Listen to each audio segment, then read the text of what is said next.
Okay, hi everyone, I'm Camden. I'm actually starting this new YouTube channel so that I can share more insights with you and the thought process of me as an agent in the property industry. Okay, so today, right, we will be getting on the topic of unit selection because recently there are a lot of new launches and people has been asking me, hey, my ballot number is quite good. What can I buy? So now we will actually dive into how to select a unit if let's say today you are ballot number 1. We'll look back at the past case studies. Firstly, we'll look at Commonwealth Tower. Today for the same stack, 07, one on the 39th floor, one on the 3rd floor. One super high floor and one low floor, same stack. Which unit will you buy? Most of the clients will actually tell me, oh, of course the higher the better lah. So let's take a look at the transactions. When the level 39 owner bought this unit, they actually bought at 239k premium versus this level 3 unit, okay? So when they sold at about the same time in 2018, you can see that actually the low floor 03, right, made a profit of 345,000, while the level 39 owner only made about 131,000. Very obvious the lower floor profited 214k more. Many people will ask me, how come lower floor is profiting more? It actually depends on the per floor jump in the development itself. Different developers, they have different pricing strategy. Okay, so for this case, right, you can see that this 239k difference for about 36 level of difference is, i.e. to say about close to 7,000 per floor difference.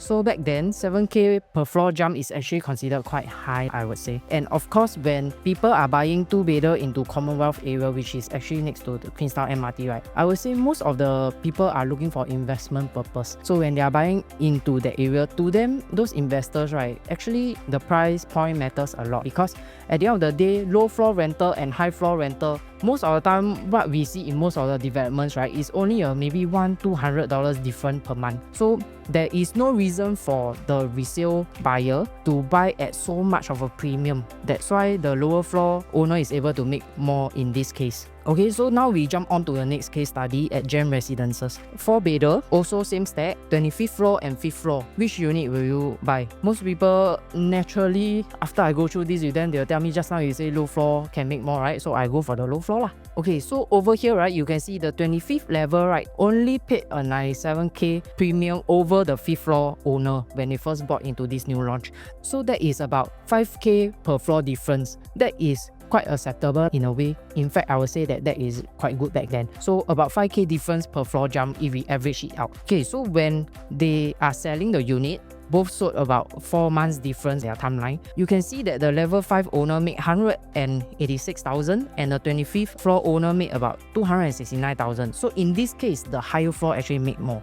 Okay, why? Because Toa Payoh 4-bedder, I would say that the dynamics or the demographic of the people coming into Toa Payoh for a 4-bedder is more for family own stay, that kind of thing. So they will also prefer a higher floor unit for a better view, etc. So all in all, we have to look at all these external factors. Third, we look at High Park Residences. Okay, so this stack 57 is facing the pool. Stack 38 right in front is the entrance view. Both they are sold at 854,000 during launch. So which unit will you choose? You want to face the entrance or you want to face the pool? Okay, so most people will tell me definitely pool facing. They don't like entrance facing. Okay, so now we zoom into the transactions again. There is a 165 difference in profit. Stack 38 actually made 346k. Stack 57 made 181k. Okay, so if you still remember, Stack 57 is the pool facing one, but it actually made less.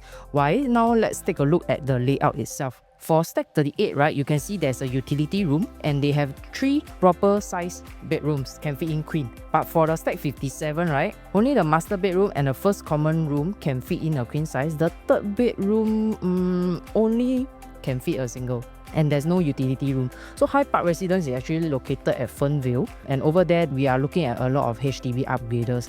I would also say that it's also more for own stay. When people are looking for own stay, those HDB upgraders, they will value utility room a lot because they will actually use it as a storeroom. So this is one of the points to take note also. Now that I've mentioned about layout, right, I will share with you a few more case studies on layout selection. So is layout important? Let's compare Park Rivera and Whistler Grand. These two plots of development, they are just side by side as you can see from the map. Is layout important? This is Park Rivera 4-bed, purchased at 1220 PSF, so at 1520, profited 356,000. So I would say that this is actually a very decent profit. It's not like that kind of feeling. But let's take a look at Whistler Grand. Whistler Grand profited 632k. That is like almost going to be 2 times of what the Park Rivera neighbor made for a 4-bedder unit also. Okay, so now we'll dive into their layout, the floor plan itself. On the left over here, we are looking at Park Rivera 4-bedder. Here you can actually see a very long foyer leading into the unit itself lah. And over here on the right is Whistler Grand. You can see that over here at Whistler Grand, there is lesser space being wasted. Okay, you look at this whole area over here, it's a very good size, very comfortable, wet kitchen, open kitchen, and living and dining is also very spacious. But on the left over here, you actually wasted all this.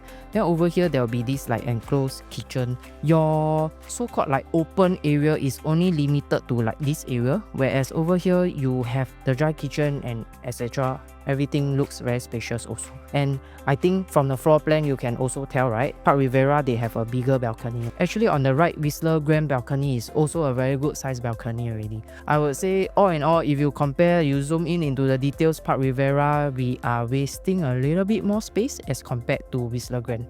Okay, another case study. Now let's take a look at the Crest. The Crest 3-bedder purchased 1696 PSF, sold at 1899 PSF, made 247k. Okay, just nearby Principal Garden 3-bedder, bought also about 1600 over PSF, sold at 2262 PSF, profited 730k.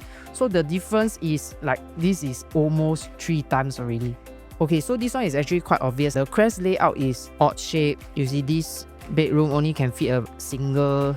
This one, ideally, I think can fit a queen, but it'll be very, very cramped because over here is space wastage already. Okay, so now we look at Principal Garden. All in all, it's very squarish, no odd shape, no nothing, and the 2 plots are actually side by side. So when people are buying into that area, right, they will also look at the space efficiency, the floor plan efficiency. Okay, so now that I've mentioned about the unit selection, like whether high floor, low floor, you have to look at what external factors and also including the layout. Of course, what you want to know is when to exit right now, when you should actually cash out from all this paper profit.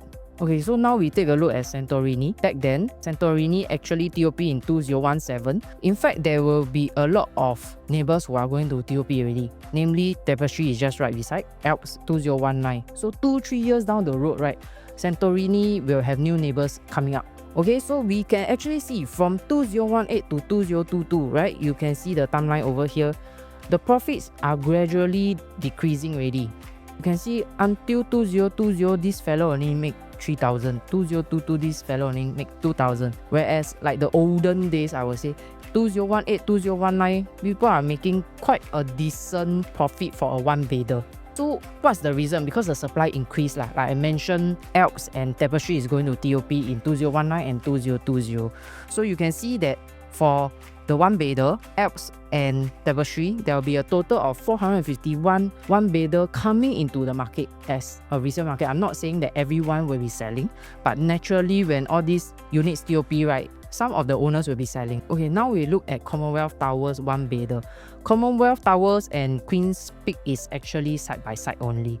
Okay, you can also see that the profits from 2018 to 2020 is also dropping. Over here, you can see people are making good profit over 100,000 back then in 2018. But when they are nearing 2020, where Queen's Peak is going to TOP, you can see their profit actually nobody hit above 100,000 anymore. So the supply increased once again. So for Queen's Peak, right, it TOP in 2020, supplying another 226 1-bedders into the market. I've been comparing just all the 1-bedders, right? So now we'll take a look at the 3-bedders. So now we look at Commonwealth Towers 3-bedder and how it performed. Is it the same as the 1-bedder, whereas like, oh, when Queen's Peak TOP, my price is going to drop? Over here, you can see very clearly, 2019, there's a transaction, 100 over 1,000 profit. Okay, but come 2020-2021 when Queen's Peak TOP, the profit for Commonwealth Towers 3-bedder actually went up another level. They are actually profiting even up to 300,000 already. Why is this so? So now we will come back to layout again. Now you take a look at this Commonwealth Towers 3-bedder floor plan. Very ordinary, squarish, and I would say good layout. All bedrooms can fit queen size bed. Then this is Queen's Peak 3-bedder. You can see for Queen's Peak 3-bedder, right, there are rooms where they can only fit a single bed. This is one of the reasons why people would prefer to go into Commonwealth Towers. Okay, so at the end of the day, right, all these different reasons that I'm showing today, right, they are actually very intertwined, right? So from the demographics of the place, who will be the target audience of the place, the layout, is it important? Is it high floor or low floor? What is the per floor jump, the developer pricing strategy? And all in all, when you are exiting the market, you want to cash out from the market, right? You also need to know when is the right time to exit. So at the end of the day, you buy the right property, you also want to exit the market correctly at the correct timing so that you can actually cash out the most from your property. After all, property is a few $1 million investment, right? Okay, so I'm actually coming to an end of my first video in my channel. So if you do like my content, do help to subscribe and like my channel. And you can actually scan on a QR to WhatsApp me directly if you are keen to find out more on how to select the right property in today's market. I will see you in the next video.